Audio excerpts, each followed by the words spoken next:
শুরুতেই একটি তথ্য দেই। হান চাইনিজ এবং আরবদের পরে বাঙালি জাতি বিশ্বের তৃতীয় বৃহত্তম জাতি। এই বাঙালির বাংলা অঞ্চল 1947 সালে ভাগ হয়। আপনাদের মনে হতে পারে শান্তিপ্রিয় বাঙালির এই বাংলা অঞ্চল সম্ভবত অনেক শান্তশিষ্টভাবে ভাগ হয়েছিল, কিন্তু সত্য হচ্ছে এই ভাগের পিছনে রয়েছে ভারতীয় উপমহাদেশের সবচেয়ে ভয়াবহ দাঙ্গা, যাকে অনেকে দ্য গ্রেট কলকাতা কিলিংস বলেও জানে।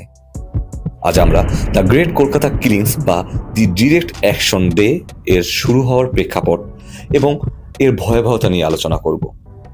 একই সাথে আলোচনা করব কিভাবে মূলত এই দাঙ্গার জন্যই ইংলিশরা নিশ্চিত হয় যে মুসলিমদের আলাদা দেশ দিতেই হবে এবং বাংলাকে ভাগ করতেই হবে। 1946 সালের 24 মার্চ ব্রিটিশ সরকারের ক্যাবিনেট মিশন ভারতে আসে ভারতের স্বাধীনতার সুষ্ঠু হস্তান্তর নিয়ে ভারতের নেতাদের সাথে আলোচনা করতে। এরা কংগ্রেস এবং মুসলিম লীগকে একটি প্রস্তাবনা দেয়। প্রস্তাবনাটি জটিল, তবে আপনাদের সহজ ভাষায় বোঝানোর চেষ্টা করব। দুই ধরনের সরকার ব্যবস্থা থাকবে। কেন্দ্রীয় সরকারের হাতে থাকবে বৈদেশিক নীতি, প্রতিরক্ষা, মুদ্রা এবং যোগাযোগ ব্যবস্থা। রাজ্য সরকার, বাকি সব ক্ষমতা থাকবে রাজ্য সরকারের অধীনে। এরা চাইলেই বিভিন্ন গ্রুপে মিলিত হয় বড় রাজ্যের সমষ্টি তৈরি করতে পারবে। এখন রাজ্যে হিসেব করলে এখানে 3টি গ্রুপ তৈরি করা হয়েছিল, এ, বি এবং সি। গ্রুপ এতে ছিল হিন্দু সংখ্যাগরিষ্ঠ রাজ্যগুলো, যেমন United provinces, central provinces and bearer, Bombay, Bihar, Orissa এবং মাদ্রাজ। বি এবং সিতে ছিল মুসলিম সংখ্যাগরিষ্ঠ রাজ্যগুলো, যেমন বিতে ছিল Sindh, Punjab, north West frontier এবং বালুচিস্তান। বাংলা এবং আসাম নিয়ে তৈরি হয়েছিল সি। বাকি রাজ্যগুলো ছিল প্রিন্সলি স্টেট, মানে ব্রিটিশরা এদের সরাসরি শাসন করতো না, এদের নিজেদের শাসক ছিল। এই রাজ্যগুলো স্বাধীন থাকার কথা ছিল, তবে যদি এরা চায় যে কোনো গ্রুপের সাথে তারা নিজেদের যুক্ত করতে পারবে। এই প্রস্তাব মোহাম্মদ আলী জিন্নার ভালো লাগে, কারণ এ থেকে মুসলিম সংখ্যাগরিষ্ঠ রাজ্যগুলোর অনেকাংশে স্বাধীনতা পারবে। তবে সবকিছু ঘুরে যায় জুলাই 10 তারিখ নেহেরুর একটি বক্তৃতাতে। নেহেরু তার বক্তৃতাতে ইঙ্গিত করেন, একবার দেশ তৈরি হয়ে গেলে ক্যাবিনেট মিশনের প্রস্তাব অনুযায়ী রাজ্যগুলোতে এত ক্ষমতা না দিয়ে কেন্দ্রীয় ক্ষমতা বাড়ানো হবে। এখানে সতর্ক হয়ে যায় জিন্না জানতো ভারতের হিন্দুদের সংখ্যা বেশি, তাই কেন্দ্রীয় সরকার গঠন করবে কংগ্রেস। তিনি ক্যাবিনেট মিশনের সম্মতি থেকে মুসলিম লীগকে সরিয়ে নেয়। সে সময় তিনি একটি বিখ্যাত উক্তি দিয়েছিলেন, either divided India or broken India. তিনি 16ই আগস্টকে ডিরেক্ট অ্যাকশন ডে হিসেবে ঘোষণা দেন। এই দিন মূলত হরতাল রাখা হয়।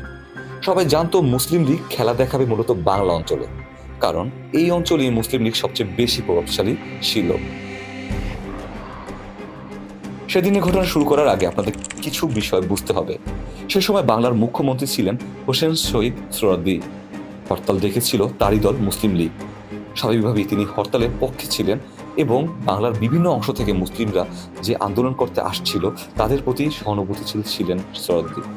আরেকটি বিষয় হচ্ছে, মুসলিমরা জানতো মুসলিমদের যে আলাদা দেশ বা অন্তত অধিক ক্ষমতা সম্পন্ন রাজ্য দরকার, তা প্রমাণের সময়ও ছিল এটাই। এই বিষয়গুলো পরবর্তী বিষয়ে বুঝতে সাহায্য করবে। যাই হোক, যেহেতু হরতাল ছিল, তাই মুসলিম লীগের কর্মীরা সকাল থেকেই দোকানদারদের দোকান বন্ধ করার জন্য চাপ প্রয়োগ করতেছিল। তবে হিন্দু অধ্যুষিত এলাকা থেকে বাধা আসে। প্রধানত রাজাবাজার, কলাবাগান, college street, Harrison road, Colootola এবং বড় বাজারের মতো এলাকায় সংঘর্ষ শুরু হয়। তবে সেদিন জোহরের নামাজের পর মুসলিম লীগের সমাবেশ শুরু হয়। সেই সভায় 1 লক্ষ লোক উপস্থিত ছিল বলে ধারণা করা হয়। অভিযোগ রয়েছে, সভা শেষে মুসলিম লীগের কর্মীরা উত্তেজিত হয়ে আশেপাশের হিন্দুদের দোকানপাট ভাঙতে ভাঙতে এগোয় এবং ধীরে ধীরে হিন্দু এবং মুসলিমদের মধ্যে মারামারি থেকে শুরু করে একে অপরকে হত্যা পর্যন্ত পৌঁছে যায়। শহরের যেসব জায়গায় দাঙ্গা লাগে সেখানে সন্ধ্যে 6টার সময় কারফিউ জারি করা হয়েছিল।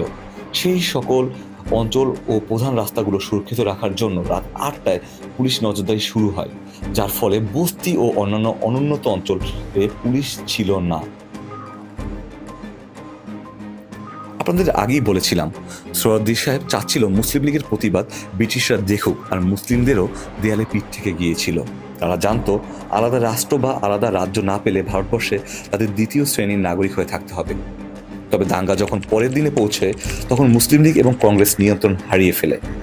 ঘটনার আরও ভয়াবহতা বাড়ে যখন 18 আগস্ট বাস ও ট্রাক ভর্তি হিন্দু ও শিখরা তলোয়ার, লোহার রড ইত্যাদি নিয়ে কলকাতায় ঢুকে। প্রায় এক সপ্তাহ ধরে চলে এই ভয়াবহতা। হিন্দু যেখানে মুসলিমদের পাচ্ছিল এবং মুসলিমরা যেখানে হিন্দুদের পাচ্ছিল হত্যা করছিল। 4000-এরও বেশি মানুষ নিহত হয় সেদিন। অবশেষে 21 আগস্ট বাংলাকে ভাইসরয়ের শাসনের অধীনে রাখা হয়েছিল। ব্রিটিশ সৈন্যদের 5টি ব্যাটালিয়ন, ভারতীয় ও গোর্খাদের দ্বারা সমর্থিত 4টি ব্যাটালিয়ন শহরে মোতায়েন করা হয়েছিল। দাঙ্গা 22 আগস্ট স্বাভাবিক হয়। এই দাঙ্গার আগুন ছড়িয়ে পড়ে পরবর্তীতে নোয়াখালী, বিহার এবং পাঞ্জাবে। এই পর্যায়ে ইংরেজরা বুঝে যায় যে কিছু কিছু স্পর্শকাতর জায়গাগুলোতে মুসলিমদের জন্য আলাদা দেশ তৈরি করা ছাড়া উপায় নেই, যেমন বাংলা এবং পাঞ্জাব অঞ্চল।